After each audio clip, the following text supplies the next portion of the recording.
Since you beat the other challenges so easily, I have a tough one for you. Easy? Yeah, it was easy. Oh, very easy. Alright, I'll give you a hard time to beat. Get to the end of the road in less than the set time. Hello guys, Multiclass Gamer here. Welcome back to more Let's Play the SpongeBob SquarePants movie. In this episode, we are starting off with the fourth and final challenge of Sandwich Driving 101. And this is our Macho Time Challenge. Yes, that's exactly what these types of missions are called. So basically, in every single one of these Paddy Wagon levels, you have 2 time trials and that ring challenge. That's it. So, but yeah, the Macho Time challenges are really what you're going to want to focus on. Even when you're doing the regular time challenge the first time through, just try to get the best time you possibly can and keep that time in mind when you're about to do the Macho Time challenge to see if you're capable of doing it without a little practice. Easily, I can tell you guys that most of you are going to be able to do this first one without practice at all. As you can see, we have 3 minutes to do this time, and if you recall, I finished the last time trial at 2:49. So we should still beat this with at least 11 seconds to spare, but for good measure, we can also use the nitro to get even better time. It's just basically however you want to do it. But yeah, these honestly are some of the hardest missions in the entire game, these Macho Time challenges. You know, especially on certain types of levels later on, but we'll get to that when we get to that again. But anyways, yeah, there's really nothing else to it. As you can see, we still got the P symbol. That's because I'm waiting to upgrade our next move for SpongeBob. Well, he already got it, the Sponge Bash, but I don't want to upgrade until we've seen what it looks like before it's upgraded first. Oh man, sorry if my voice sounds a little different. It's because I don't know, I've been feeling kind of sick lately. Like throughout my days off this week, my weekends, I had a sore throat, and I felt like I was coming down with a fever, but I never exactly felt that feverish, if that makes any sense. It was weird.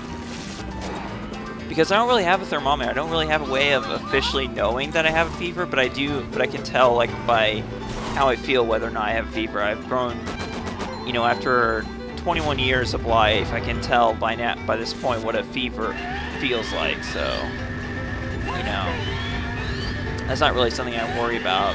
Well, I mean, like, it's important to know what the temperature is so you know how severe it is, but, you know, other than that, yeah, I don't really have a way of officially knowing that I have a fever, but it seemed like I didn't, so I just had a sore throat, but either way, I haven't been feeling too well these past couple days, so I apologize if my voice sounds different.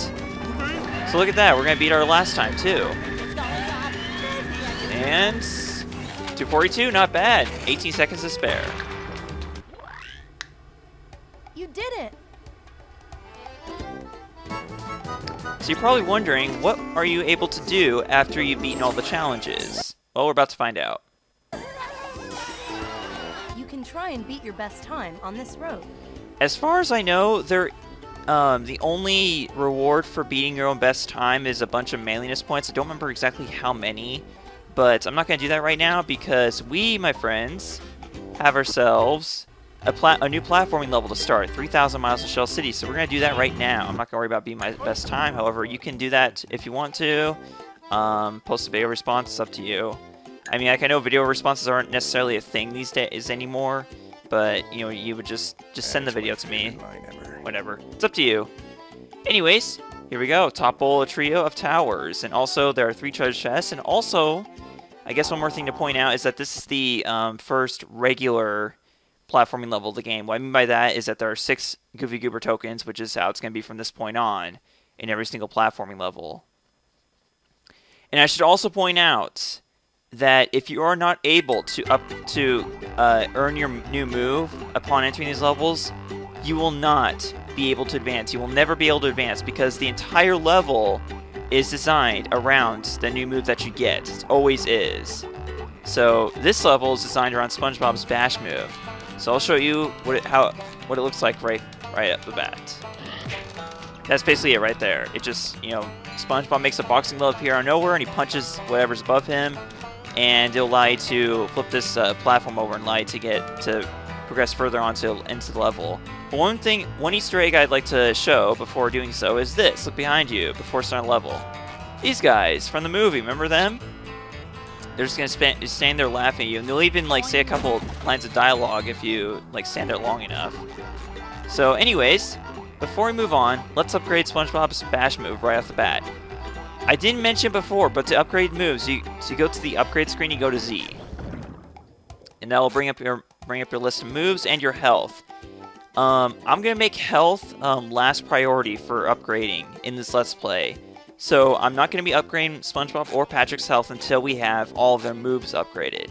That's just basically the purpose of doing that, is to add a little bit of challenge to the Let's Play, because this game, if you have a lot of HP, is not as difficult. I mean, like, there are certain missions where HP doesn't matter in the difficulty, but, you know, I just want to add a little bit of challenge to this Let's Play for myself. So I'm going to upgrade SpongeBob's bash move now. Here we go. I'll tell you why I'm doing this immediately later on in the level, because it's going to be very important for something. When upgrade, allows SpongeBob's Macho Bash glove to stick to things. Press the Y button to detonate the glove. Yes, detonate. Your bash move now has a detonation after you upgrade it. We'll be looking at that in a sec, but first of all, we have a new enemy we're going to be introduced to upon jumping onto this area here.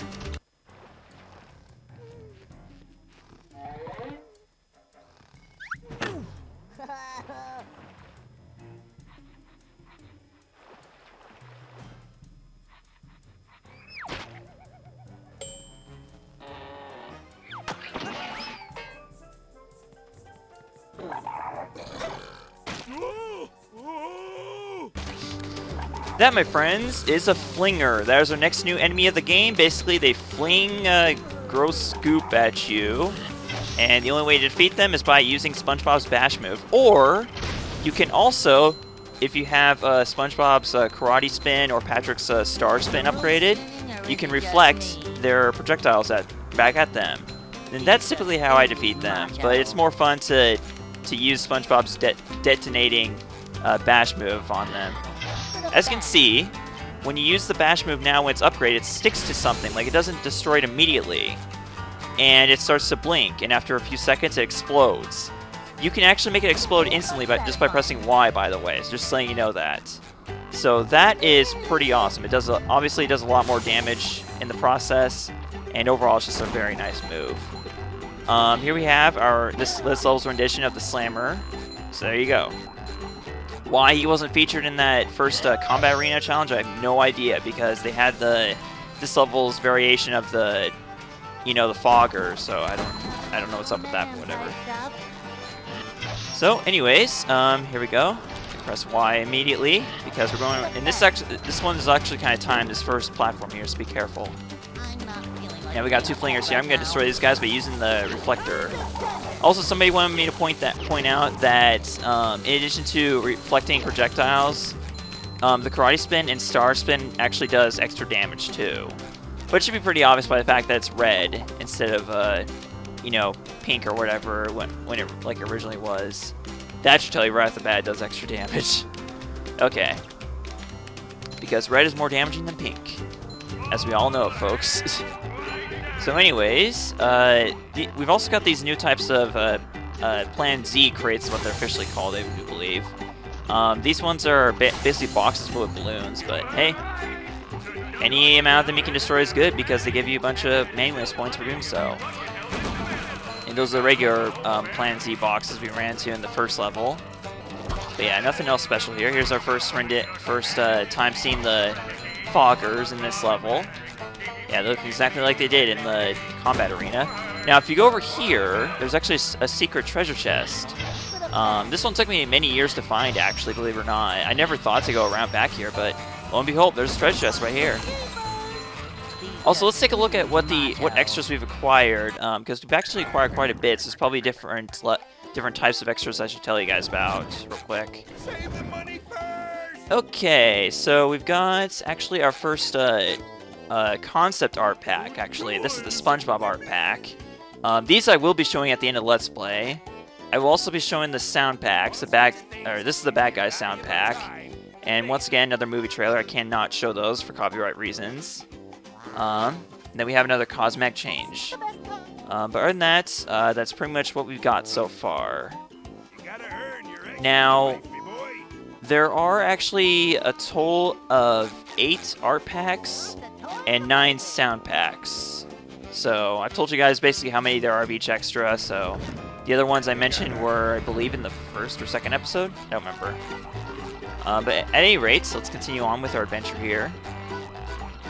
So as you know, as you probably figured out by now, the main objective of 3,000 Miles to Shell City is to destroy a bunch of radio towers that were set by Plankton.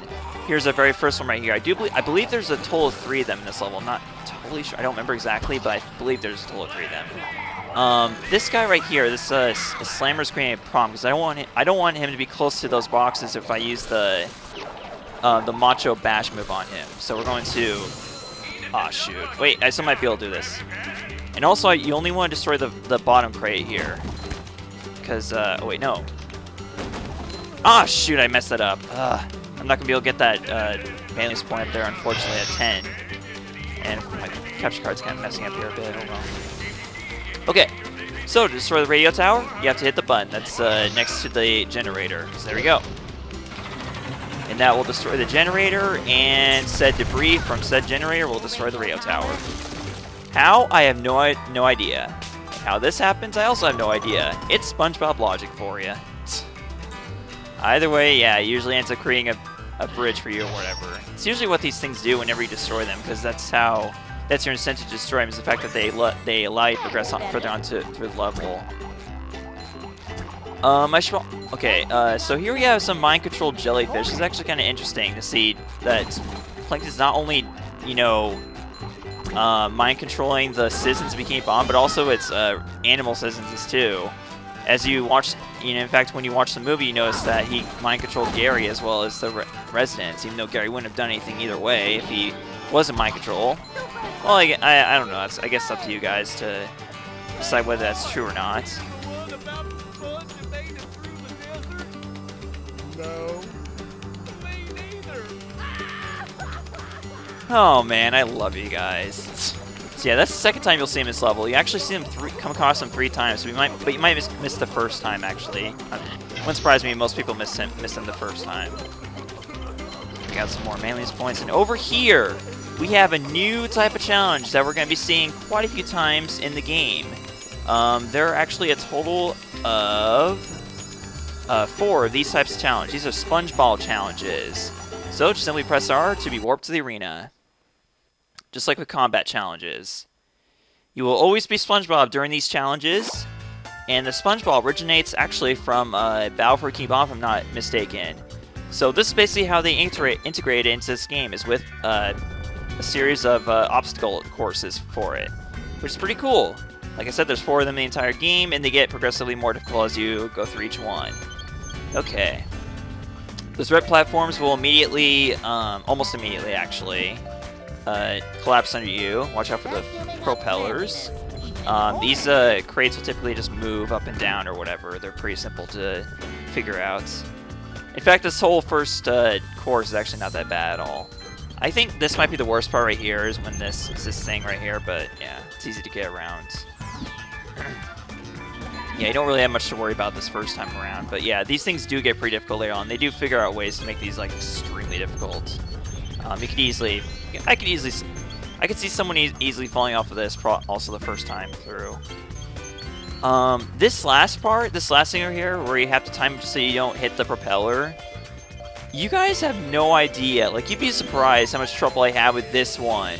My first playthrough of this entire game. It was amazing. Like, it was embarrassing because of how easy that thing is. Like, it's so easy to time it. There's only like 4 of those platforms you have to worry about. So, I don't know what the big deal is, but either way, there we go.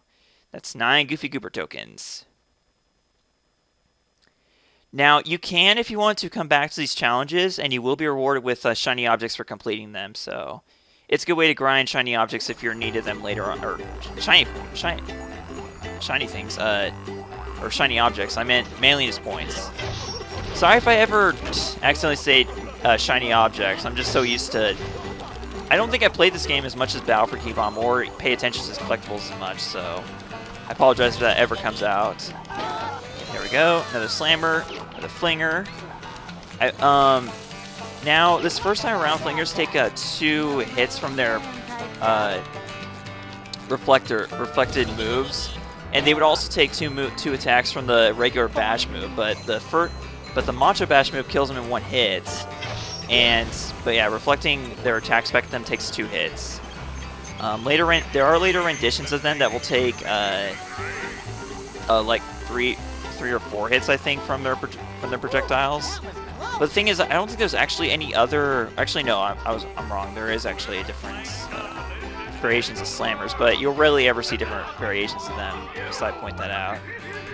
Okay, you have to hit this thing right here at just the right time, so be aware of that. Just want to destroy one bomb. There we go. You're gonna want to get on top of these boxes here because there's a 50 up here. 50 Melee's points. It's easy to miss, so be cautious of that. Because, you know, whenever they have a setup like that, it's probably there for a reason. You know, it's a chance to get a bunch of Melee's points or a treasure or something. There's our spawner for the level. And, shoot, we are up to 60 minutes here. I'm going to have to end off this episode here. So next time on Let's Play SpongeBob SquarePants Movie, we're going to destroy this second radio tower here, the second of 3 of them. But we're actually going to be taking out something else that involves this button here. And this will actually be the reason why, the whole reason, I immediately upgraded SpongeBob's Bash move upon entering this level. So, see you guys then. Thank you so much for watching. Goodbye.